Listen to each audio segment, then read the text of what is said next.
Amis du CELQ, bonjour, bonjour et bienvenue à notre conférence de février. Que vous soyez au Canada, que vous soyez en France ou au Liban, nous sommes aussi en direct sur notre page Facebook CELQ Centre culturel. Nous avons le plaisir et l'honneur d'avoir pour invitée aujourd'hui Madame Hana Naaman, qui nous parlera de philosophie de vie au quotidien. Je dis bien philosophie de vie via les proverbes que nous citons souvent sans toutefois toujours savoir exactement à quoi nous faisons référence. Alors, Madame Naaman, bienvenue. Ahlan wa sahlan. شكرا merci. Le déroulement de cette entrevue se fera autour d'un échange questions-réponses animé par notre secrétaire générale, Madame Frida Ambar. Nous réserverons le dernier quart d'heure à vos questions, chers participants.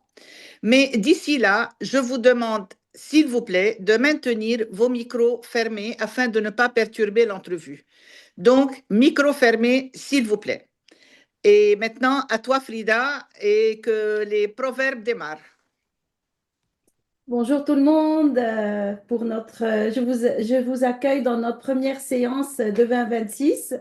Et comme d'habitude, on va présenter notre invitée conférencière. Alors, il s'agit aujourd'hui de Hana Samadi Naaman, qui est juriste, traductrice et enseignante d'arabe installée à Paris, née à Beyrouth et profondément attachée à la mémoire de son pays. Depuis son adolescence, elle recueille les proverbes que sa mère lui lançait en toute occasion, comme autant de leçons de vie et de sagesse. Toutefois, lorsque sa mère commence à perdre un peu la mémoire, elle ressent l'urgence de sauvegarder cet héritage et de le transmettre aux jeunes générations, en particulier à la diaspora libanaise. De cette démarche est né un ouvrage remarquable intitulé Les Proverbes de ma mère, publié aux éditions Guttner. Ce livre de 667 pages rassemble 3344 proverbes libanais en arabe et en transcription, traduits en français, expliqués et souvent mis en regard d'équivalents venus de 94 langues et cultures du monde. Organisé en plusieurs chapitres et doté d'index en arabe, en français et par langue étrangère, il constitue une véritable mine de savoir sur les habitudes sociales, familiales et religieuses des différentes composantes de la société libanaise. À travers ces proverbes, on va découvrir un mélange de spiritualité, de morale, de bon sens, mais aussi d'humour, de contradictions et de petites faiblesses très humaines. Bref, un miroir fidèle de la sagesse populaire du pays du Cèdre. Donc, c'est à la fois un hommage émouvant à une mère, gardienne de la tradition, et un ouvrage de mémoire qui aura toute sa place, bien sûr, dans nos bibliothèques. On va démarrer maintenant l'entretien, chère Hannah. Alors, en guise d'introduction, je vais te poser une petite question et placer l'ouvrage dans son contexte. Vous avez entrepris un travail de collecte de données colossal, d'analyse et de traduction de proverbes, un patrimoine oral souvent négligé dans notre monde moderne. Votre livre représente des années de recherche sur ces expressions qui traversent les générations et surtout les frontières culturelles. Les proverbes incarnent la mémoire collective et la sagesse populaire, mais leur transmission semble aujourd'hui menacée par les changements sociétaux rapides et technologiques. Quelle a été la motivation profonde qui vous a poussé à consacrer autant d'années à ce projet sur les proverbes? Merci, chère Frida. Donc, merci pour cette petite introduction. Tu as très bien résumé, en fait, euh, ce que j'ai voulu faire depuis très longtemps, parce que, comme tu as dit, en fait, je vais revenir à un tout petit souvenir, et j'allais dire, si je l'ai fait déjà, d'abord par nostalgie. Il y a un proverbe que ma mère, comme tu as dit, ma mère parlait toujours en proverbe, et là, il y a un proverbe qu'elle avait sorti parce qu'on avait cassé une énorme statue, une grande statue en marbre que mon père aimait beaucoup et qui est tombée en mille morceaux. Et quand ma mère nous a vus, on tremblait de peur, parce qu'on avait peur de mon père, bon, il allait nous gronder. Et elle a sorti ce proverbe que vous voyez. Laoula al-kassara ma amlat al-fakhara. N'était-ce la casse, la poterie ne se serait pas développée. C'est vrai que j'étais jeune, mais depuis, donc c'était en fait pour nous calmer. Et depuis, j'ai pris conscience que à tout bout de champ, ma mère sortait un proverbe. Et en fait, j'avoue que arrivé à Paris, donc avec mon carnet, parce que je l'ai consigné dans un carnet, euh, j'ai j'ai été confrontée à quelque chose. Donc, je suis arrivée à Paris et j'ai vu que mes amis avaient des problèmes avec leurs enfants. Les enfants qui se posaient la question, sommes-nous des Libanais ou des Français? Ce sont de petits Libanais qui sont venus, soit qui sont nés ici, qui ont eu la nationalité française et qui finalement mangeaient évidemment libanais à la maison, mais en même temps, ils étaient français. Donc, il y avait d'identité un problème d'identité pour ces enfants. En fait, c'est ça qui m'a poussé déjà à leur faire connaître cette mémoire que j'avais entre les mains. Parce que je me disais, en fait, ce que j'ai entre mes mains, ce n'est pas seulement la mémoire de ma mère, mais en fait, c'est une mémoire collective de notre pays, de notre société. Et il est, j'allais dire de mon devoir, non, mais j'ai pensé que ces petits-enfants devraient connaître leurs racines pour être mieux implanté dans ce pays et aller vers les autres. C'est exactement comme un arbre, quoi. En l'occurrence le cèdre, n'est-ce pas? Plus l'arbre est bien enraciné, mieux il se développe et grandit sainement. Et c'est comme ça, c'est-à-dire, c'est ça l'idée. C'est à partir de là que j'ai décidé de prendre ces proverbes et de les consigner. Surtout que euh, euh, j'avais pris conscience que ces proverbes, finalement, c'est l'identité d'une société, son repère culturel. Et j'avais lu d'un pédagogue japonais qui avait dit, la culture, c'est ce qui reste en l'homme quand il a tout oublié. Et je me disais, cet héritage ancestral est un trésor qui doit être préservé de l'oubli, car l'oubli, c'est la mort. Comme dit le proverbe, Afatul ilm nisyan, le péril du savoir, c'est l'oubli.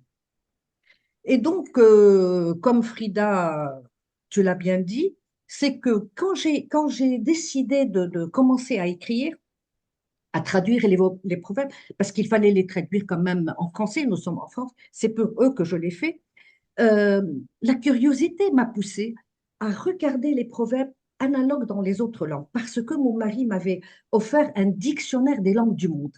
Et c'est en regardant que j'ai vu que, mais on avait les mêmes. Je me dis, c'est vraiment bizarre. Donc, je trouvais que c'était intéressant. En mettant le proverbe, donc j'ai écrit le proverbe en arabe avec la transcription euh, latine, je l'ai traduit en français. En dessous, j'ai mis l'explication, le sens du proverbe, l'explication de l'image, et ensuite, j'ai mis les proverbes analogues quand j'en ai trouvé, juste en dessous. Je vais juste faire une petite précision, Frida. En fait, j'en ai trouvé dans 108 langues. 108. Donc, Pas 94, 108. 108 langues. Et donc, c'est quand tu dis j'ai fait un index des langues parce que sinon on ne peut pas savoir le full day il est parlé où. Donc j'ai voulu absolument faire un index pour qu'on sache où se trouve, on parle ces langues. Et donc c'est comme ça que j'ai Mhm. décidé de me plonger dans la traduction et c'était vraiment une aventure.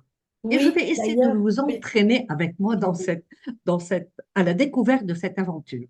Donc, donc voilà. Donc, c'est ça, comme on peut le deviner, vous avez fait face à de multiples défis. Donc, face à la triple exigence de préserver la musicalité originale, le sens profond et l'image culturelle d'un proverbe, comment avez-vous élaboré une méthodologie de traduction? Avez-vous dû faire des sacrifices, privilégier certains aspects au détriment d'autres? Mm. Alors, c'est vrai, traduire un proverbe n'est vraiment pas aisé. J'allais dire même, c'est très difficile, parce que finalement, le proverbe est comme un verbe. Tout cela, en pensant, sûrement on a pensé à un verbe, quelle que soit la langue, que ce soit en français, en anglais, en arabe. tous, on est pardon, à un proverbe. Et on sait très bien, on voit très bien que le proverbe est court. Il a juste quelques mots, c'est-à-dire il est très concis. Par conséquent, il faut faire très attention au terme qui est utilisé. Je ne peux pas traduire un terme par quatre, cinq mots, parce que vous savez qu'en arabe, la langue arabe est très concise. Très souvent, un seul mot est traduit par quatre, cinq mots en français. Donc ça, je devais faire très attention, chercher à trouver, de traduire un mot par un ou deux mots, pas plus que ça. Et ça, c'était vraiment, ça m'a demandé beaucoup, beaucoup de travail, d'une part. D'autre part, tout proverbe a une certaine musicalité. Comme il a deux segments, c'est-à-dire il est binaire, les deux segments riment en général, comme la plupart aussi des proverbes français. Et ceci aide beaucoup à les retenir. Et donc, ce que moi, j'ai voulu faire, j'ai voulu absolument garder ce côté binaire, c'est-à-dire garder l'équilibre entre les deux segments et essayer de les rimer. Et pour les rimer, là, vous regardez devant vous. In kan habibak asal la tilhasu kullu, si les mielleux t'ont bien aimé, ne le lèche pas en entier. Donc, euh, là, vous voyez que vraiment, j'ai essayé de garder cet équilibre et entre les pieds, comme un verre, et rimer les deux parties. Et ça m'a demandé beaucoup de gymnastique syntaxique, etc., chercher des synonymes, etc. Ou bien, أعطي خبزك للخباز ولو أكل نصه, donne ton pain à cuire au boulanger, dût-il en manger la moitié, n'est-ce pas?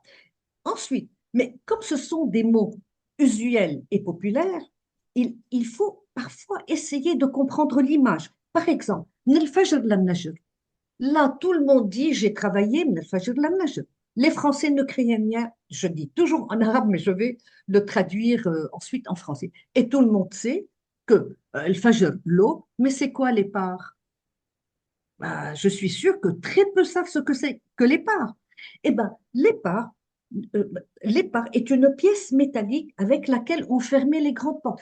J'habitais une maison à Beyrouth où les portes étaient très hautes parce que les plafonds étaient très hauts et les portes des balcons n'avaient pas de clé. Eh bien, il y avait un épars. Et mon père mettait l'épars la nuit avant de dormir. Et donc, ceci veut dire, je travaille de l'aube jusqu'au moment où on ferme les portes par l'épars.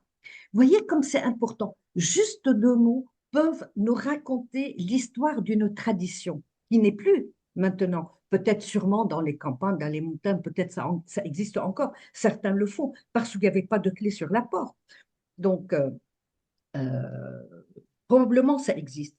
Alors, là aussi, je vais essayer. Je suis sûre que là, ceux qui lisent maintenant, les arabophones, qui disent pour dire que quelqu'un ne connaît pas est complètement ignorant, nous disons ma bi'arifkou ramambourou.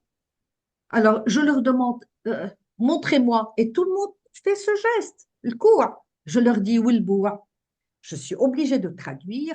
Il ne reconnaît pas son sa métacarpe son métacarpe de son métatarse. C'est l'os de la main de l'os du pied. Donc, il ne connaît pas sa main de son pied. Voyez. Donc, très souvent, il fallait chercher l'image, chercher le sens. Mais ça va encore plus loin. Regardez, ça, très souvent, on a un proverbe que l'on utilise très souvent pour dire pour dire que quelqu'un a promis, mais qui ne respecte pas sa promesse. Je t'arrose de promesses au cumin. Mais pourquoi le cumin? Que vient faire là le cumin? Alors, rien beaucoup pour essayer d'expliquer la présence du cumin dans la promesse qui n'est pas respectée, il m'a fallu 1 an de recherche. Finalement, c'est un agriculteur qui m'a expliqué que le cumin, au Liban, je dis bien au Liban, donc c'est vraiment limité géographiquement, il est semé en février, il l'arrose et ensuite il ne fait plus rien. C'est-à-dire il ne respecte pas son devoir vis-à-vis du cumin. Il ne l'arrose plus. Il le laisse à la pluie, aux pluies de mars et avril. Et vous savez qu'on a des giboulées de mars et avril un peu, donc ça lui suffit parce que le cumin n'a pas besoin d'être arrosé. Il se suffit de ça. Eh bien, voilà d'où vient cette explication. Et ça, croyez-moi, personne ne le connaissait. Donc, c'était là les difficultés que j'ai affrontées quand j'ai fait les traductions. Par exemple, parfois, un sens se trouve dans l'histoire.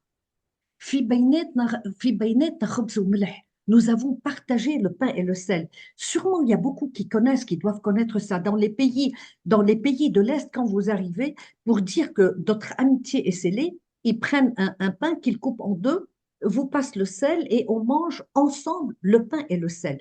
Ça existe aussi en Grèce et, euh, et, et, et, et, et dans la Bible. Donc, en fait, le sel est un ingrédient qui est indispensable à la vie et au corps humain. Le corps humain ne peut pas vivre sans sel parce qu'il est à 65-70% de liquide, fait de liquide. Donc, on a besoin de sel. Et le sel a été même mentionné dans la Bible plusieurs fois. Jésus a appelé ses disciples le sel de la terre pour dire qu'ils étaient indispensables et précieux. Or, il y avait une habitude en Occident où, au moment du baptême, on mettait du sel sur la bouche du bébé pour en fait exorciser le démon. Donc, il y a quelque chose de sacré dans le sel. Et d'ailleurs, en malgache, le mot sel et le mot sacré est le même. C'est le même mot. Et si vous regardez, vous allez voir que on le retrouve en anglais, en français, en turc. Toujours la présence, l'importance du sel et du pain qui fait que qui donne un sens d'amitié indissociable. Alors, alors parfois, je me suis aussi j'ai affronté un problème parfois là aussi d'explication parce que je n'avais pas compris et j'ai dû faire énormément de recherches. Regardez, très peu connaissent ce proverbe. Leurs sandales sont devenues vertes. Eh bien, on dit ça pour dire que des personnes de basse condition ont maintenant une position sociale qui s'est améliorée sensiblement. Mais d'où vient cette histoire de sandales vertes? J'ai fait énormément de recherches, je vous avoue, et je les ai trouvées dans le livre d'histoire, Histoire H majuscule. Et vraiment, je vais le faire en 2 minutes car c'est vraiment incroyable. Au temps des Ottomans, il y avait donc, qui sont restés 5 siècles, hein, du 16e jusqu'au 20e siècle, il y avait un code de couleur qui étaient donnés à chaque communauté religieuse. Le vert était donné aux musulmans. Il y avait ensuite les juifs et les chrétiens, le jaune et le rouge. Je pense que le jaune était aux juifs et le rouge aux chrétiens. Et il y avait des privilèges aux sunnites, les musulmans sunnites qui portaient du vert. De ces privilèges, par exemple, les sunnites avaient le droit de monter à cheval, mais pas les autres, qu'on appelle les dhimmi, les dhimmi. Eux pouvaient monter sur une mule, pas sur un cheval. Les musulmans sur une route marchaient à droite, les dhimmi à gauche. Et j'en passe, hein. Et quand je dis un code de couleur des habits, ça concerne les chaussures, la ceinture, le couvre-chef et souvent la veste ou le châle. Et puis, au milieu du 19e siècle, avec Muhammad Ali, ça a changé. Et il a permis à ceux qui changeaient de religion et qui devenaient musulmans, pouvaient bénéficier de tous les privilèges donnés aux musulmans. Donc, un type qui était chrétien ou juif et qui devenait musulman, ben, pouvait porter du vert et profiter de tous les privilèges de cette communauté. Et bien voilà, ça vient de là. Vous voyez que 2 mots, c'est pour vous dire combien le proverbe est concis, mais il comporte toute une histoire. Donc ça, c'est l'histoire qu'on a vécue au Liban avec les Ottomans. Ça, c'est en 2 mots. Et parfois, donc je vais terminer par ça, c'est il faut un peu d'imagination. Toutes nous disons, طب الجرع ثم تطلع البنت لأمها. Retourne la cruche sur son orifice, la fille ressemble à sa génitrice. Bah, pourquoi la cruche? Comment l'expliquer? Bah, c'est mon explication. Je pense, je me disais qu'une cruche est toujours une cruche, qu'on la tienne debout, de côté, à l'envers, on peut la tourner dans tous les sens, ben, elle restera une cruche. Donc, on verra toujours une cruche. Et tout le monde sait que les enfants imitent leurs parents. Donc, la fille va imiter sa maman. Et donc, c'est pour ça que quand on voit la maman qui a les cheveux longs, la fille va avoir les cheveux longs, porter une mini-jupe, la fille aussi, etc. Donc, voilà, c'est là, je pense, l'explication, elle est là. Voilà, la fille qui imite sa maman. Vous voyez? Donc, la difficulté, en fait, c'était dans la recherche de cette image. Or, l'image a un rôle très important et primordial, exactement comme le rythme et la rime. Le rôle primordial de l'image, c'est de fixer le message pour le retenir, le répéter et le transmettre. D'ailleurs, ce qui est le but de tout proverbe. Donc, l'image, pour nous toucher, nous convaincre, elle peut être utilisée parfois avec force. Et croyez-moi, je n'ai pas mis les plus gênants, j'allais dire. Il y a vraiment des proverbes qui sont trop durs. J'ai hésité, puis je les ai enlevés parce que ils sont un peu choquants. Alors regardez, là c'est sympathique. الحما حمي وبنت عقرب مسمي. La belle-mère est un mâle fiévreux et sa fille un scorpion venimeux. Là, ça prouve hein, les relations avec belle-mère et bru, etc. Hein, bon, et belle-fille. Sinon, il y a un autre. شو بتعمل الماشطة بالوجه العكش? Que peut faire la coiffeuse de nos figures disgracieuses? Hein? Pas très méchant, mais quand même, on garde comme ça l'image qu'on a, n'est-ce pas? Mais parfois, l'image peut être pittoresque. Par exemple, quand je te donne un secret et que j'aimerais que tu l'oublies, que tu ne le passes à personne, eh bien, je vais te dire, دايني سطح ودايني مزراب. Avoir une oreille terrasse, une autre gouttière. C'est exactement comme l'eau de pluie qui descend sur la terrasse. Elle ne doit pas rester, elle doit disparaître très rapidement. Donc, ce que tu as entendu, s'il te plaît, tu l'oublies. Voilà. Sinon, c'est très souvent indirect. كلمك يا جارة تسمع يكني. Je te parle aux voisines pour que tu entendes au plus. Et comme vous voyez, il existe dans d'autres langues. Et quand je mets même proverbe en turc, c'est-à-dire ce sont exactement les mêmes termes. Sinon, je l'aurais mis. C'est pour vous dire. Hein? Donc, c'est vraiment les mêmes termes. Parfois, c'est symbolique. موتة الختيار كتب بالنار, pardon. Mort d'un vieux, livre au feu. والصديق عند الضيق. Et c'est vrai que c'est dans l'adversité que l'on voit, que l'on reconnaît ses amis et comme vous voyez, existe en africain, en chinois, en inuit. En inuit, vous voyez la distance entre nous et les Inuits qui se trouvent au pôle Nord. Donc là aussi, j'aimerais bien que ça fait quand même réfléchir. Hein. Donc c'est bizarre que ce soit des sociétés complètement dissemblables, très éloignées à des milliers de kilomètres, et pourtant ils ont la même, j'allais dire la même sagesse finalement, exactement la même sagesse. Donc finalement, quand on regarde tous ces proverbes, on sait très bien, on voit très bien que le proverbe, il est le reflet d'une société.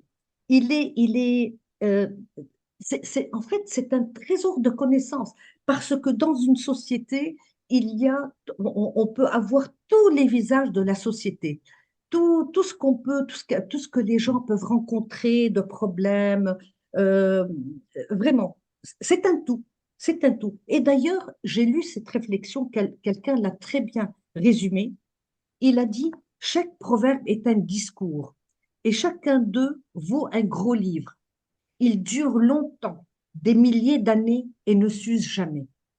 Là, vous voyez, quand je vous disais des milliers d'années et ne s'usent jamais, ça, si on a 5 minutes, je vous en parlerai parce que est-ce qu'il existe depuis des milliers d'années? On verra bien.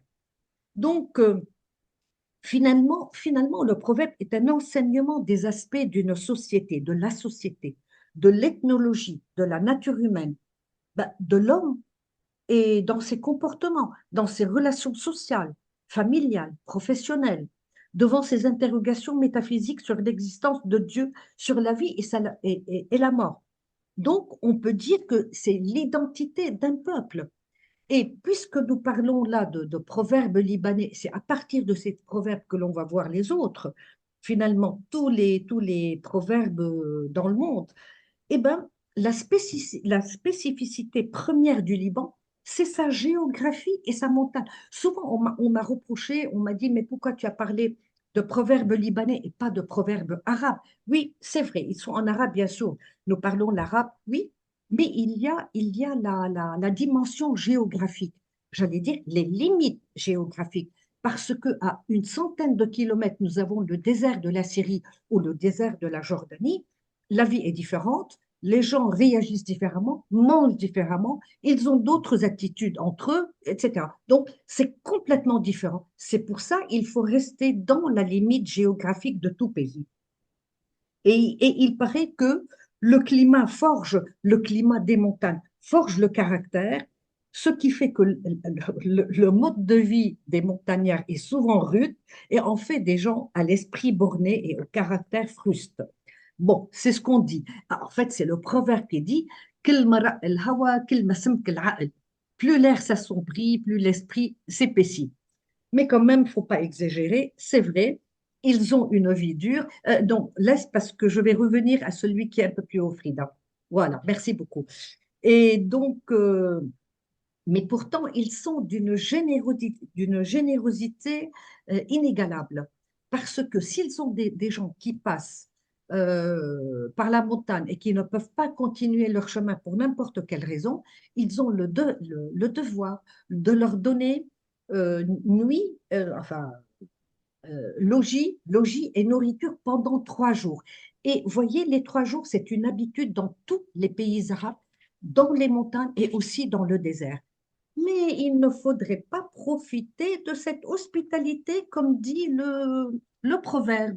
ضيف مثل السمك بينتن بعد 3 أيام. L'eau, tel le poisson, pue au bout de 3 jours. Même proverbe en hindi. Et regardez, on n'est pas les seuls à penser avoir la même idée. Donc tous, on est d'accord que il ne devrait pas dépasser les 3 jours. Euh, je vous disais que je voudrais aller aux communautés. Donc, c'est vrai que le proverbe libanais qui résume le pays des cèdres avec ses paradoxes et ses différentes communautés qui font cette richesse, eh ben, regardez ce que dit ce proverbe pour nous montrer cette particularité des différentes communautés. Il faut vous dire que nous avons 18 communautés, dont 12 chrétiennes. Vous voyez, donc on n'est pas, on est vraiment généreux. Donc il y a un proverbe qui dit تعشى عند الدرزي سهر عند السنة ونام عند النصراني. Dîne chez le druze, passe la soirée chez le sunnite et dort chez le chrétien. Tiens, parce qu'on dit que le druze est très généreux, sa table est très généreuse. Le sunnite, qui en général, la communauté sunnite vit sur le littoral. La montagne est beaucoup plus habitée par les chrétiens et les druzes, bien sûr, mais la haute montagne par les chrétiens et les sunnites, paraît-il. Ils aiment la bonne chair, ils aiment vivre, ils aiment s'amuser. Donc, ce serait bien de passer la soirée chez le sunnite, mais tu dors chez le chrétien car l'homme de la montagne a toujours appris à se défendre. Donc, il peut te défendre parce qu'il se défend de vivre dans la montagne. Mais parfois, il est aussi révélateur des mentalités, telles que la misogynie. Écoutez bien ça. المرأة مثل السجادة ما بتجي إلا بالضرب. La femme tel un tapis ne marche qu'au bâton. Mais nous sommes les seuls. Hein. C'est pas libanais ça, c'est pas arabe. Regardez en américain, en français, en russe, on n'est pas les seuls à vouloir battre nos femmes si elles ne sont pas très sages, si elles ne nous suivent pas. Bon, donc là, je vais m'arrêter un tout petit peu pour reprendre un peu. Et là, on avait parlé de la spécificité d'un proverbe. qui est limité par la géographie, mais pourtant, on a trouvé que ce proverbe qui était très spécifique à une région, eh ben, on le trouve aussi ailleurs, très loin. On a vu même en Inuit. Donc, regardez. Alors, je vais vous emmener avec moi dans cet étonnement, si je puis dire. Regardez, nous avons parfois des proverbes où il y a les mêmes images, les mêmes termes. حبل الكذب أصيل. La corde du mensonge est courte. Ben oui, elle a deux bouts, elle n'est pas à l'infini. Et regardez la course. Je vais vous laisser lire, n'est-ce pas, tout seul. Tous vous parlent d'une course qui est très courte. Donc le mensonge ne peut pas aller plus loin. Ensuite, on a un autre. Une marmite qui a trouvé son couvercle. À chaque pot, son couvercle. Regardez, il est en allemand, alsacien, français, québécois, turc, vietnamien. Le même. Il est le même. Vous imaginez, allemand, québécois, turc, vietnamien, des pays complètement différents. Évidemment, la même idée en lituanien, à tel pot, tel couvercle. Vous voyez, on retrouve toujours les mêmes termes pour la même idée. Donc, on continue et il y a la troisième, et là c'est encore plus explicite.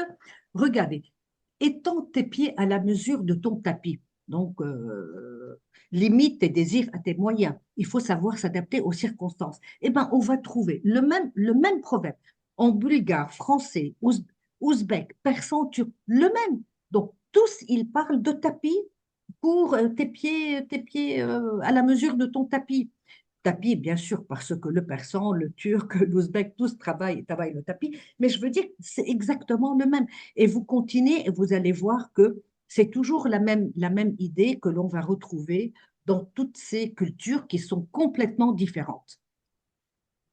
Donc, Merci, chère Hannah, merci. oui, Vraiment, c'est passionnant, c'est un vrai fil d'Ariane. Et là, on pourrait peut-être s'attarder un peu sur le sujet de l'unicité de ces images et de ces thèmes. Alors, comment oui. expliquez-vous cette Ah, convergence stupéfiante d'images et de termes dans des cultures si éloignées géographiquement et historiquement? S'agit-il d'une preuve de l'universalité de l'expérience humaine et de ses modes de pensée, d'anciennes routes commerciales et culturelles oubliées, d'une logique universelle? Votre travail comparatif révèle-t-il des patterns, des modes de fonctionnement systématiques dans cette universalité?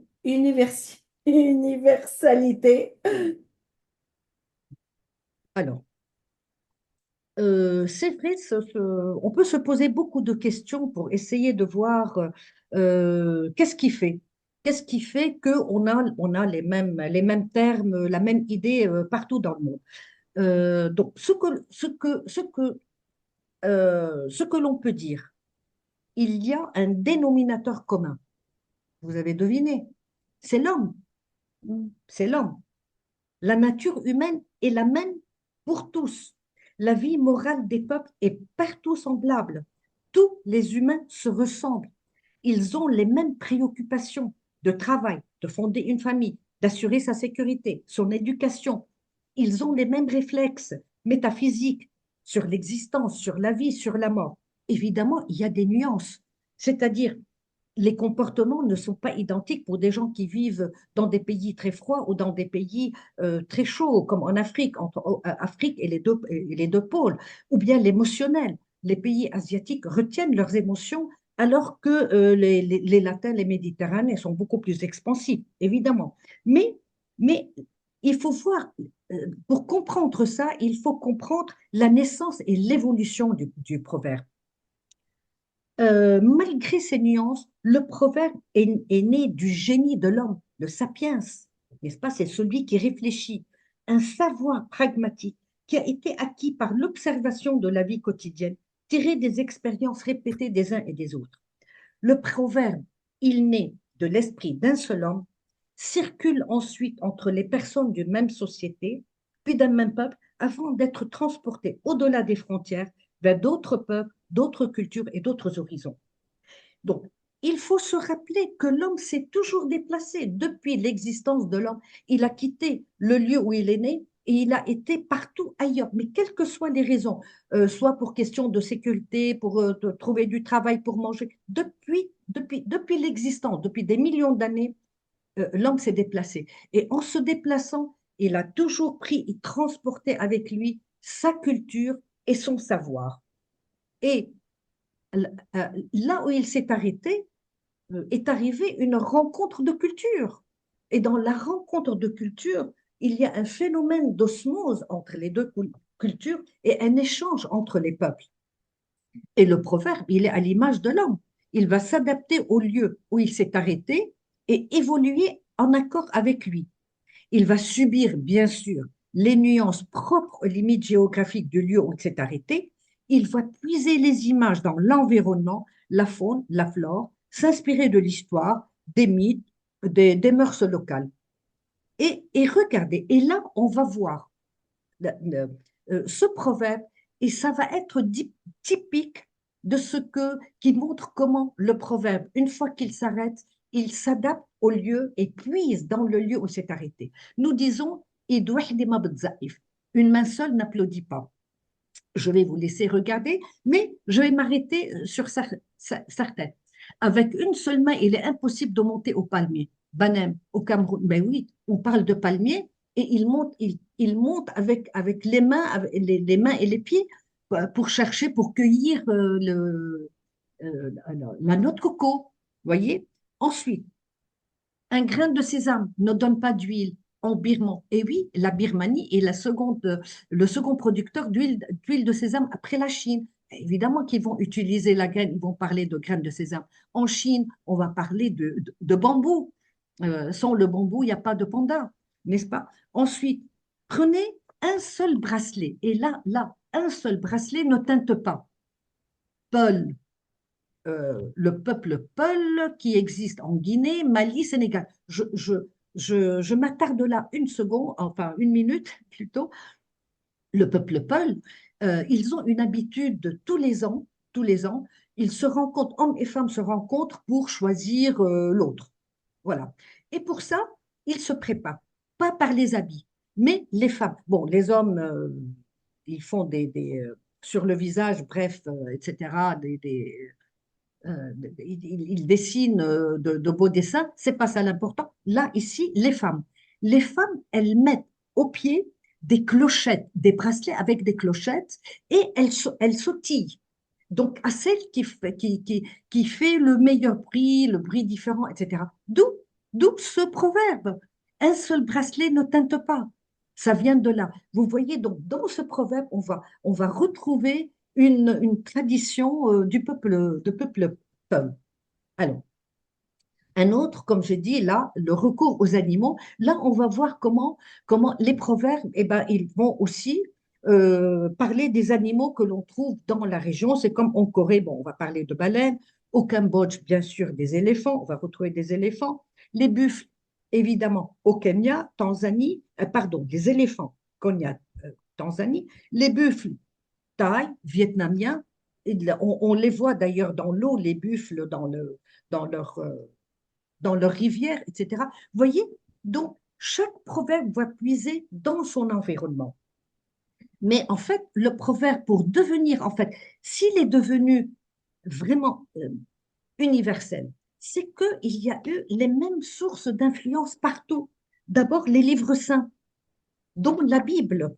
Dans la Bible, vous savez qu'il y a le livre des proverbes de Salomon, le livre de Salomon, les proverbes de Salomon. Et là, il y en a beaucoup. Je vais juste, on va les passer parce que sinon, ça va prendre beaucoup de temps.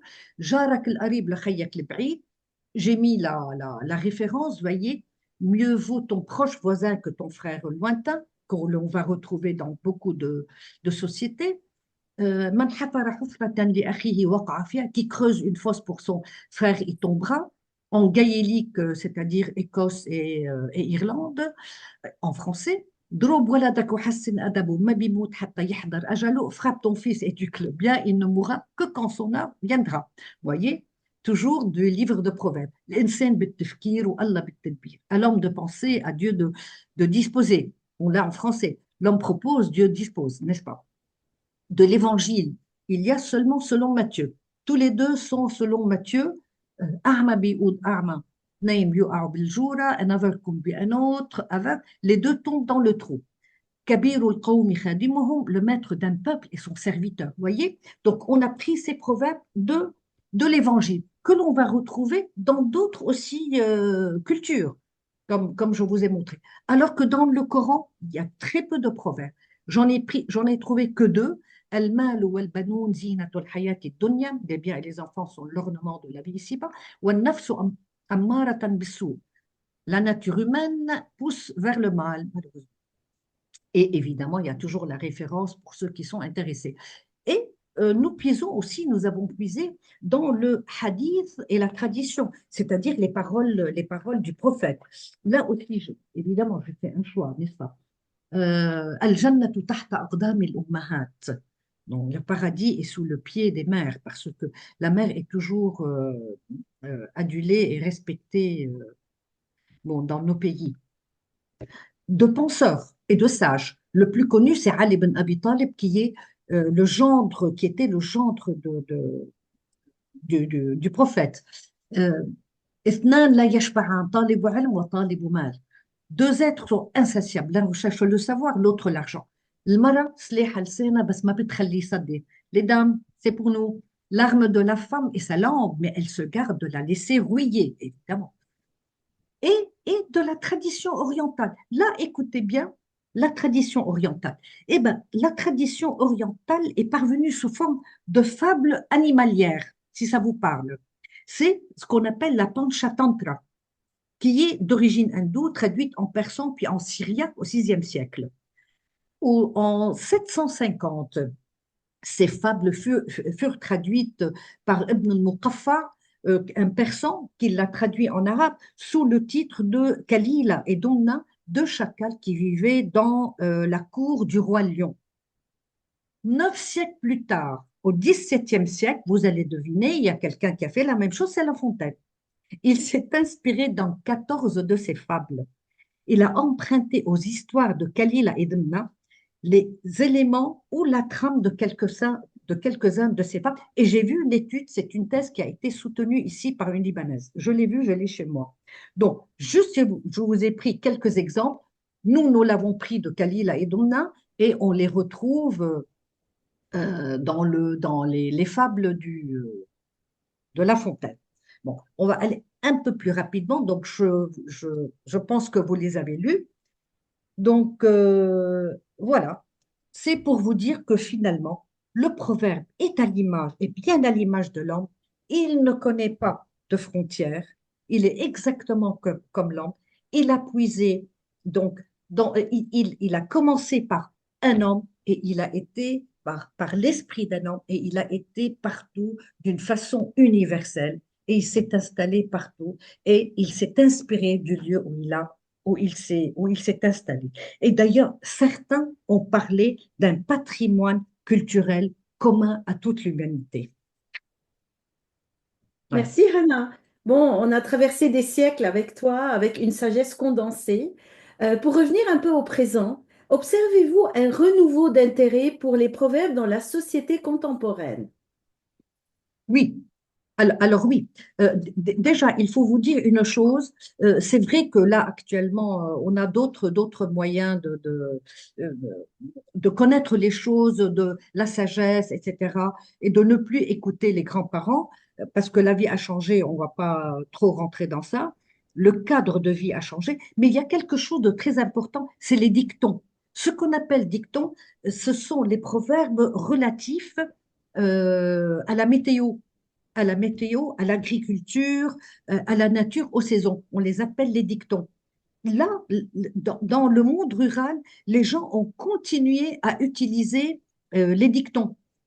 En français, vous savez, on dit Noël au balcon, Pâques au tison.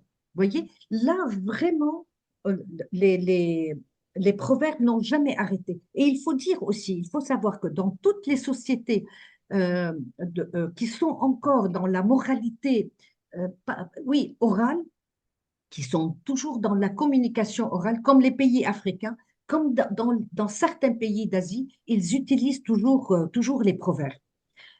Alors, ce qu'on a remarqué, en fait, c'est l'intérêt des chercheurs. Là, je vais être assez rapide.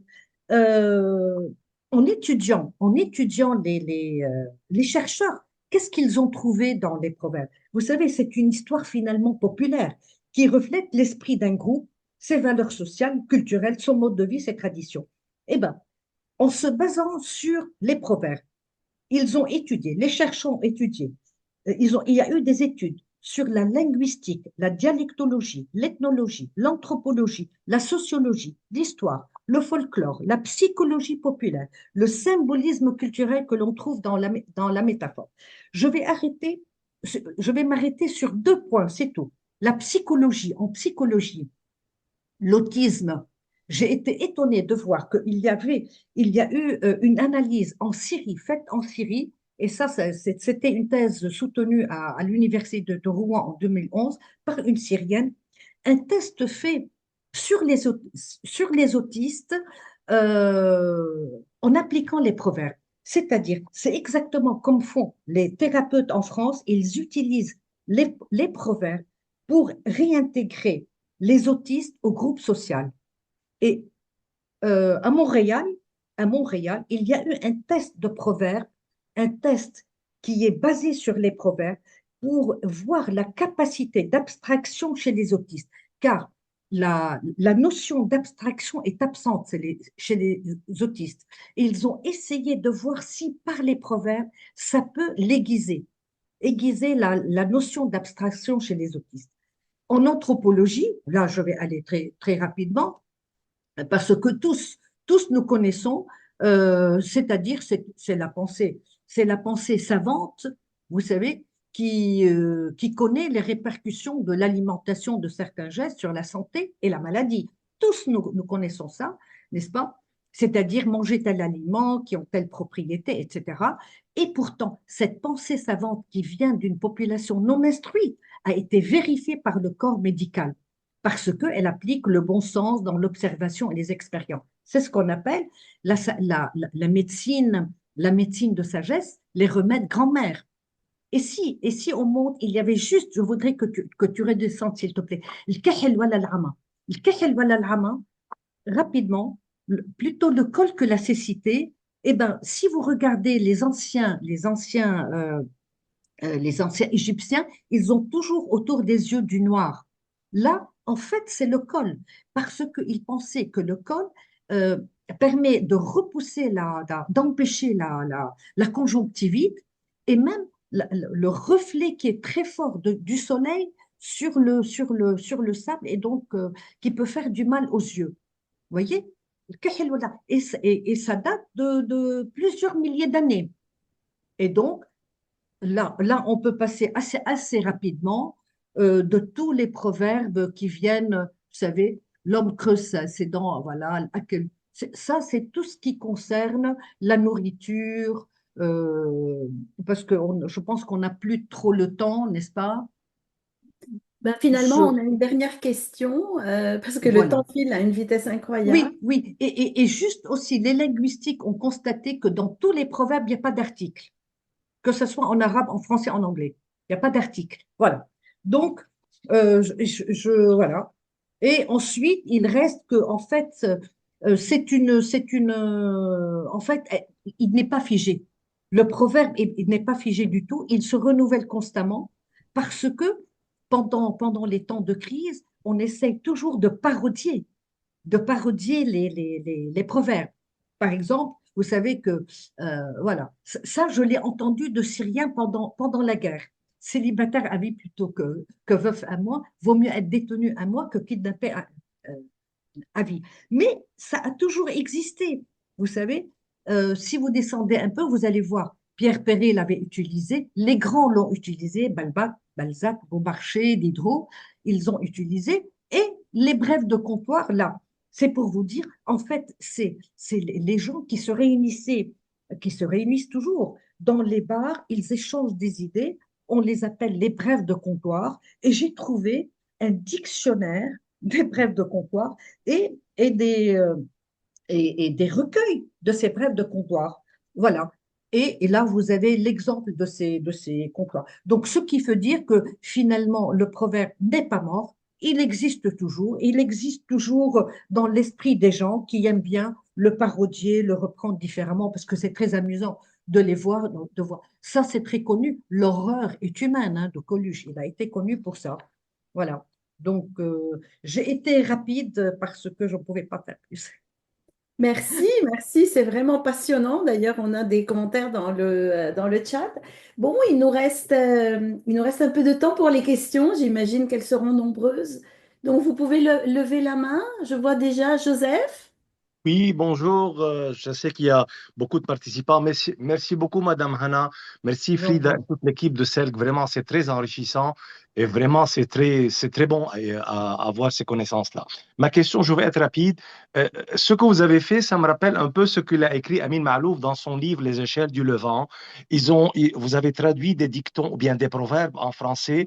Mais ce qui m'intéresserait à moi personnellement, ce que vous avez évoqué comme historique. Parce que nous, quand on lit l'arabe et le français, il n'y a pas de problème pour nous, notre génération. On connaît l'arabe, on connaît le meaning en français. Mais ma question, s'il y avait une historique, comme par exemple, comme Hum, l'historique, à quelle époque c'était fait, et hum, ça a été intéressant pour moi Oui. pour voir l'historique. Et pour nos générations futures, les jeunes, c'est-à-dire qui ne Hum, comprennent pas l'arabe, qui sont en France, au Canada et tout Oui. ça, à Montréal, s'il y avait une utilisation d'une allégorie, par exemple, الفجر للنجر, pour eux, Hum, c'est-à-dire travail continu acharné. Par exemple, نام عند الدرز اتعشى عند hum, عند الدرز أو سهر عند السن, pour eux, c'est la diversité. S'il y avait une certaine allégorie, une certaine, je dirais, et esprit du proverbe. Écoute, je fais, comme on dit, mon propre commentaire là. C'est pour ça que je voulais Oui, oui, oui. partager avec vous. S'il y avait ces deux composantes-là, ça aurait été pour moi, et c'est toujours parfait, mais ça aurait été pour moi complété, pour moi personnellement, l'historique, et pour les jeunes, certaines allégories qui vont la comprendre. Et pour terminer, pour dire, vraiment, la grandeur de l'homme, c'est dans la culture populaire. Tous ces proverbes viennent d'une culture populaire qui est Oui, qui est l'antidote de l'élite, de l'élite. Et c'est oui, vraiment la grandeur de l'homme qui est une intelligence pratique. Merci beaucoup. oui. Peut-être je me suis attardé, mais je me suis permis d'avoir ces commentaires-là. Merci beaucoup encore. Je vous en prie. En fait, ce que vous dites est vrai. Vous parlez des jeunes qui ne connaissent rien de ces histoires. Et c'est pour ça, ce que là, je vous ai raconté, mais rapidement, j'ai envie de dire tellement, tellement, tellement de choses, je les ai expliquées longuement dans le livre. C'est-à-dire, en général, les livres de musée, de province, il y en a beaucoup, il y en a beaucoup. Personne n'a donné des explications. Plus d'une ligne, non, il donnait le sens, ce qui n'a rien à voir. Mais bien sûr, le sens, on a compris que Khadr al c'est être voyez, donc avoir une meilleure position. Mais d'où elle venait? Personne n'a fait cet effort. C'est pour ça que ça m'a pris 7 ans de recherche. Et pour Khadr je l'ai trouvé dernièrement, c'est-à-dire 15 ans de recherche. C'était le seul proverbe que je ne suis pas arrivée à expliquer. Mais ceci m'est resté en tête. Et c'est par hasard ici à Paris, il y a quelques mois, que j'ai trouvé la réponse. Parce que j'étais sûre, je l'avais lu dans un livre d'histoire. Donc, c'est très important ce que vous dites. Et c'est ça exactement ce que j'ai fait. Tout expliquer pour que tout soit complet et clair pour eux. Et non pas répéter un proverbe sans le comprendre. Où on Parce peut que l'acheter c'est ce très livre? riche.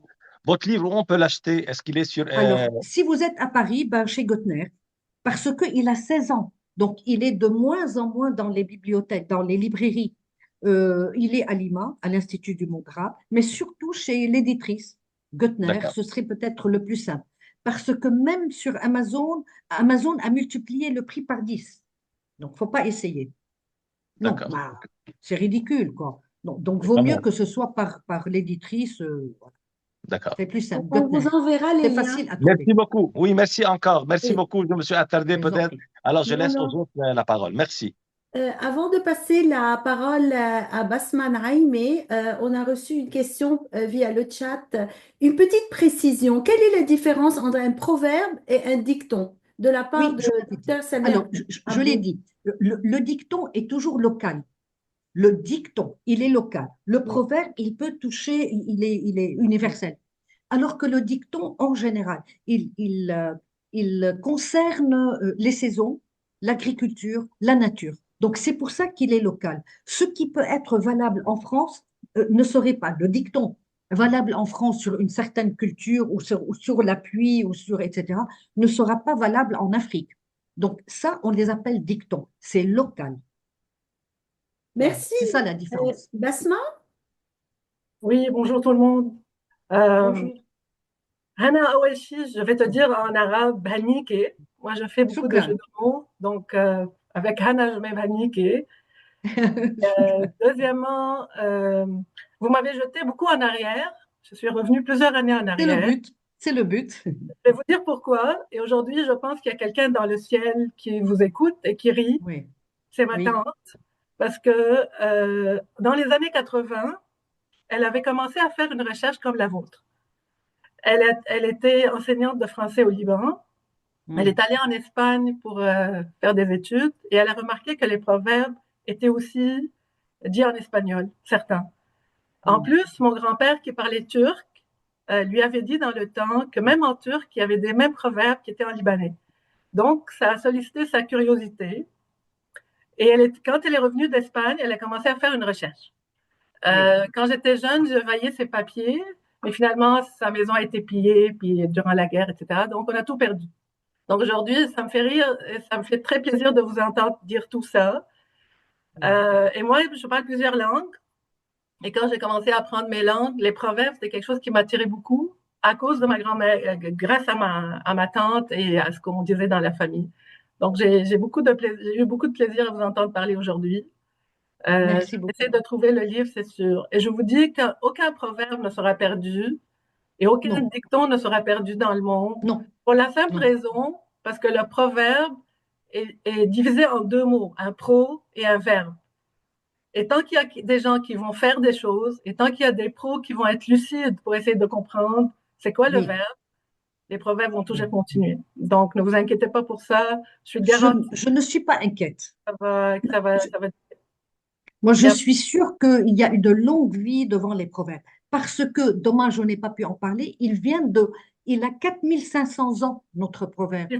Effectivement. Et au début du livre, j'ai fait une étude et si quelqu'un l'achète, il va lire ça. 4500, nos proverbes, ils ont Mhm. cet âge. Et je vais montrer comment ils sont arrivés jusqu'à chez nous. Parce que il faut une trace écrite. En fait, c'est une expression orale. Et j'ai Effectivement. trouvé cette trace écrite en Égypte et en Mésopotamie, 2400 avant Jésus-Christ. C'est passionnant, voyez? Ça m'a passionné. Et j'ai suivi et j'ai découvert que les mêmes proverbes qui étaient il y a 2400 ans avant Jésus-Christ, nous les utilisons. C'est fou. Donc, ceci veut dire il peut traverser des siècles, des millénaires, ben, il restera toujours sans aucune ride finalement, le même. Donc comme tu dis, on va toujours l'utiliser. Donc, on l'a toujours utilisé jusqu'à chez nous. Donc, 4500 ans, c'est incroyable ça.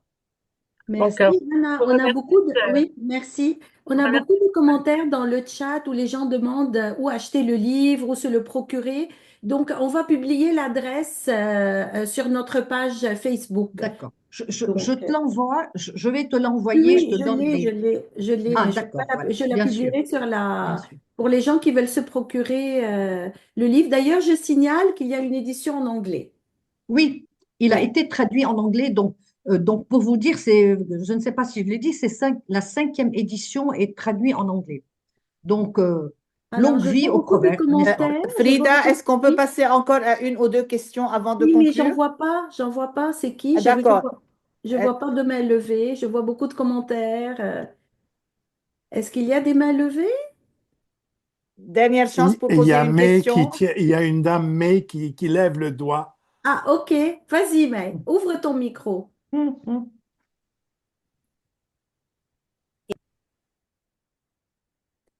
Ah, Ton micro n'est pas ouvert, Maï. Voilà. Maintenant, voilà. Oui.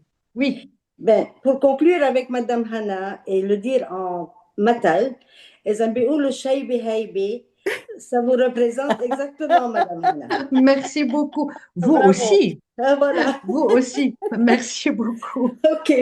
C'était très intéressant, vraiment. Merci beaucoup. OK. Merci. Oui, oui. Ah, Une dernière oui. question. Est-ce que quelqu'un a levé la main? Non, je n'en vois pas. Ah oui, Il oui, n'y a pas attendez. de nom. Euh, Juste, Joseph oui, Schwab? Oui. oui. Juste un mot pour vous dire que le mot que me suggère votre travail et votre livre, c'est le délice. C'est un Le? délice. Un Ah, délice. merci. Et je pense qu'on a tous à gagner à consulter un livre riche comme ça, Merci un beaucoup. livre plein de sagesse, plein je dirais, d'humanité. Et en tout cas, on va se le procurer. Puis moi, pour les jeunes, pour répondre un peu à Joseph tantôt, les jeunes, Oui. ben, ils peuvent apprendre. Et Si. ils sont très capables. Et oui. Et ils Et, en et, et connaissent plusieurs, parce que même s'ils ne les utilisent pas, ils peuvent les comprendre. On peut leur expliquer ce qu'il y a derrière ça. j'ai tout expliqué. Vraiment, j'ai très bien expliqué. Soyez sûrs. Alors, ce que vous dites pour les jeunes, j'ai constaté ici, parce que j'ai rencontré beaucoup de jeunes à beaucoup de signatures, les couples franco-libanais les acheter. Pourquoi? Parce que si elle est libanaise, c'était pour faire connaître à son mari, au contraire, n'est-ce pas, notre culture. Et ce qui était amusant, tout le monde me disait que le français, donc la personne française, essayait de lire parce que j'ai mis la translittération sous le proverbe en arabe. Donc, ils essayaient d'apprendre l'arabe par les proverbes. Ça m'a fait vraiment chaud au cœur. En fait, c'était ça mon but. Donc, les jeunes étaient fiers de montrer à l'autre qui nous étions. Donc, et ce livre, je sais qu'il s'offre beaucoup, on offre beaucoup ce livre pour lui dire, regarde, ça, c'est nous. J'ai dit, voilà, c'est ça ce que je voulais. Et je suis arrivée à mon but et ça me fait vraiment plaisir. Et autre chose que j'ai su par des familles ici, certaines familles m'ont raconté qu'ils réunissent les enfants le dimanche, ils ouvrent le livre et ils lisent. Et ils rient. Et ils rient parce que les adultes rient, parce qu'ils se rappellent ce qu'ils lisent et ils le font passer aux enfants. Et donc certains m'ont dit, mais tu nous as vraiment facilité la chose par tes explications. On ne les connaissait pas, on ne comprenait pas le Cameroun, on l'utilise tout le temps. Le Cameroun, mais on ne savait pas. Je dis oui, ça m'a pris du temps pour le trouver. Et vraiment, je voulais l'expliquer. Ça me fait plaisir. Comme certains me disent, c'est mon livre de chevet.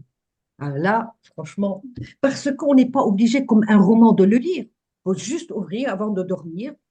Si on a envie juste 10 minutes, ben on peut, voilà, choisir ce qu'on a envie de lire.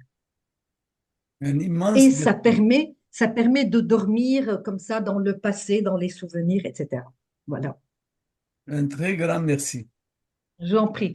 Ça me fait plaisir que le message est passé, comme le message des proverbes. Donc, moi aussi, je pense que j'ai passé ma passion pour les proverbes parce que vraiment, ce sont les archives d'un pays finalement. Mhm. C'est tellement riche, tellement riche. Et j'en parlerai encore des heures, mais là, non, là, je me retiens. C'est fini. Ah oui, oui, il y a encore Frida, beaucoup est-ce de qu'il y a choses à encore dire. quelqu'un qui lève Oui, la il main? y a Monsieur Batat qui a une question. On Oui, termine avec la question de Et il Monsieur y a Batat. Gisèle aussi, il y a Gisèle. Bon, bah, Gisèle va clôturer alors après Oui, Monsieur ok. Batat. juste un petit commentaire rapide. Oui, Je vous remercie énormément pour ce je vous en prie. travail absolument passionnant qui me passionne autant. Et je voulais juste apporter un commentaire à vous Mm. écouter, et vous l'avez dit quelque part, quand vous nous ramenez à il y a 4500 ans Oui, d'histoire avec le premier proverbe, et vous l'avez dit, c'est l'oral qui est au centre de votre propos, l'oral qui est au centre de l'humanité. Et ce que je trouve absolument magnifique, c'est la transmission orale et des traditions qui sont au cœur de vos propos. Et non seulement ça nous ramène en arrière, c'est essentiellement ça qui peut garantir notre futur. oui, Surtout dans une absolument. époque où l'oral reçoit des coups. La Oui, parole est tellement escamotée pour toutes sortes de raisons, on ne rentrera pas là-dedans. Et c'est tellement précieux oui, votre travail que j'apprécie beaucoup. oui. Et surtout, comme vous dites, cette oralité, elle a quand même traversé des millénaires et différentes sociétés, vraiment différentes sociétés, l'égyptienne, la sumérienne, la Mésopotamie, l'Assyrie, Assyrie, ouais, Oui, jusqu'à chez nous. et elle est Et, et, fondamentale pour l'humain. mais bien, absolument, et ça a été vraiment transmis de société en société, de génération en génération jusqu'à chez nous. C'est extraordinaire. Ceci veut dire qu'il ne mourra jamais, mais à condition que l'on oublie nos téléphones, n'est-ce pas? Voilà. Malheureusement. Ça, il y avait tout un chapitre sur ça, mais j'ai sauté. La société a complètement changé. C'est pour ça que dans les sociétés encore qui utilisent l'oral encore dans les Africains et dans les montagnes asiatiques, ils continuent à les utiliser. Et heureusement, dans les campagnes, heureusement, ils ont recours à ça, aux dictons, justement, je parlais des dictons. Heureusement, parce que sinon, c'est fini. Donc, on regarde son téléphone, on regarde les réseaux sociaux, ben, c'est une autre société. Donc, c'est pour ça que je me dis, heureusement, ils ont aimé. Donc, j'espère qu'ils garderont ça. Peut-être ce sera des archives dans 100 ans. Ils ont, ah, tiens, ils lisaient un livre. Ce sera ce livre, j'espère. J'ai Mais je hâte de vous pense que lire, en tout cas. j'ai fait mon devoir, si je puis dire. Frida, Merci. on peut donner la parole à Gisèle? Vas-y, Gisèle, et ensuite on va clôturer. Oui, Voilà. merci. Avant tout, merci beaucoup, beaucoup, Hannah. Je retrouve la même verve qu'il y a 15 ans quand tu as sorti ton livre et ça me Oui, fait vraiment plaisir que tu sois autant animée. J'imagine que tu ne peux pas enclencher un nouveau travail, une nouvelle recherche parce que il est tellement dense et tellement vivant. Mais la question, oui. avant tout, il y a une copie à la Bibliothèque nationale à Beyrouth? Il faudrait s'assurer. Je pense que si, parce qu'ils prennent toujours de tout livre qui Oui. sort, oui. Bon, d'accord, Donc, mais parce que maintenant, ils l'ont remise à neuf, la bibliothèque, et il ne faudrait surtout pas escamoter ça. Ça, ah c'est oui, de, merci. de Oui. deux. Est-ce que cet ouvrage, qui est volumineux, c'est pas un livre, est-ce que Hmm. c'est une référence, c'est une encyclopédie, c'est vrai. Est-ce qu'il est distribué, il est proposé, il est suggéré dans les écoles libanaises?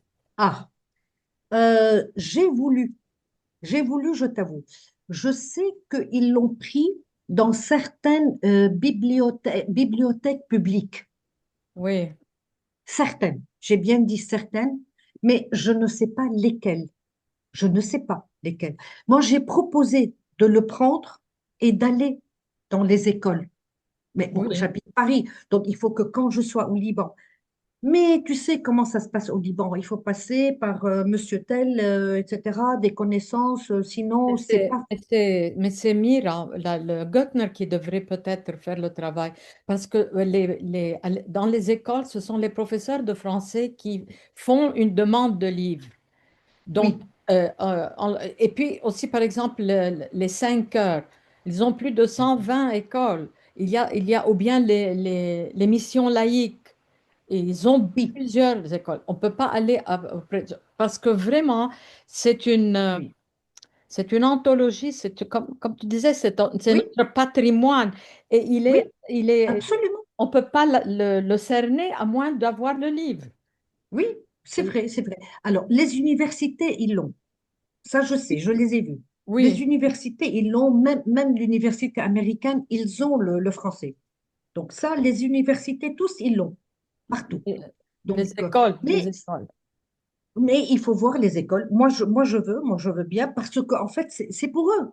C'est pour eux, ce livre. C'est pour la nouvelle génération et l'ancienne. Mais la nouvelle génération, il faut qu'elle découvre nos traditions. C'est notre histoire. C'est Oui, notre identité. Et c'est pour ça que quand il est sorti, tu dis, il y a 15 ans, je le dis avec modestie, ça a fait un tollé. Je ne sais pas si tu te rappelles ou si tu l'as ah su. oui, et comment? En 2 jours, on avait vendu 80 exemplaires. Car après la guerre civile, tu sais, la guerre civile a séparé les gens, a séparé les communautés, a séparé les frères, les cousins entre eux. Et là, je l'entendais, il disait, mais ça, c'est nous, ça nous rapproche. Enfin, ça, c'est nous. Quand il le prenait, je me retrouve là. تفو على Il faut réactiver parce qu'il est intemporel. Il est intemporel, bien sûr. Remarque, il est toujours vendu. Alors, il est toujours chez Antoine. Antoine est incontournable, hein, donc Oui, mais il j'allais faut dire le c'est la seule connaître fois. pour le commander. Il faut savoir qu'il existe. Or, moi, je veux la Oui, démarche inverse. Et auprès oui, des écoles, avec les professeurs de français, les professeurs de traduction, il y a plusieurs entrées à ce livre. L'histoire aussi, ou bien oui, la géographie, parce que on voit que c'est partout dans le monde. Ça peut être un chapitre avec ce livre comme référence et de bouche à oreille, les enfants, oui, les élèves, les étudiants, oui, euh, il ne doit pas c'est mourir. vrai. C'est un Oui, oui, ouvrage qui ne doit pas rester dans les bibliothèques. oui, oui, c'est vrai. Il faut y aller. Il faut être sur place et faire cette démarche, c'est vrai. Bien que la francophonie est en grand recul, comme tu le sais, au Mais elle Liban, existe malheureusement. encore. Elle existe. Elle existe, oui, oui, je dis en recul, malheureusement. Mais elle existe Et toujours. Et d'ailleurs, c'est pour ça qu'on est là. C'est pour ça qu'on est là. Est-ce que Frida, On fait beaucoup merci d'efforts. Gisèle, merci beaucoup Gisèle. Merci beaucoup. Est-ce que Frida, est-ce qu'on a d'autres questions par chat ou oralement là directement? Oui, de Rendarsou, qui a épluché tous les proverbes, lequel est son préféré? Mais là, on commence à dépasser, c'est vraiment la Oui, dernière. Oui, d'accord. La vraiment Oui. dernière question. Qui a épluché les proverbes? Je n'ai pas compris. Comment qui a épluché les proverbes? Les Renda, tu proverbes, veux... je les ai eus de ma mère. J'ai eu 1500 de ma mère. Ah, 1500. ok. Rien que ça. Mhm. Ensuite, j'ai rajouté par d'autres livres, parce qu'il y a beaucoup de livres de proverbes, qui sont juste cités comme ça. Ok. Mais 1500 de D'accord. ma mère. Et quel est votre préféré? Tous, je les aime. On me pose toujours la question. Non, je les aime tous. On aime tous Toi, tu ces peux pas. enfants, hein? On aime tous ces enfants pareil. Exactement. Je les ai tous travaillés comme mes enfants. À la sueur du front, à la sueur du front. Surtout la traduction. Ouh là là, ça a été difficile. Alors, merci beaucoup, Ah, chère c'est Hannah, moi. pour cette heure absolument fascinante. Moi, je Merci. suis aussi très fascinée par le chiffre 108. Quand on pense qu'il y a 108 populations, sinon plus, qui expriment cette sagesse populaire qui utilisent les mêmes images pour dire la même idée. Oui, C'est vraiment oui. fascinant. Alors, ben, écoutez, j'espère qu'on vous reverra bientôt, peut-être pour d'autres thèmes, que notre Inch'Allah. collaboration va continuer. Et en Inch'Allah. attendant, je vous dis un grand merci C'est moi. pour cette conférence absolument magnifique. Et je dis au revoir à tous nos auditeurs, à ceux qui sont avec nous, les amis du CELQ, et rendez-vous à la prochaine fois, j'espère.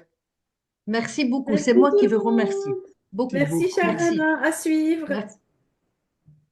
Merci Au beaucoup. revoir, Merci Hannah. beaucoup à Merci. tous. Au revoir.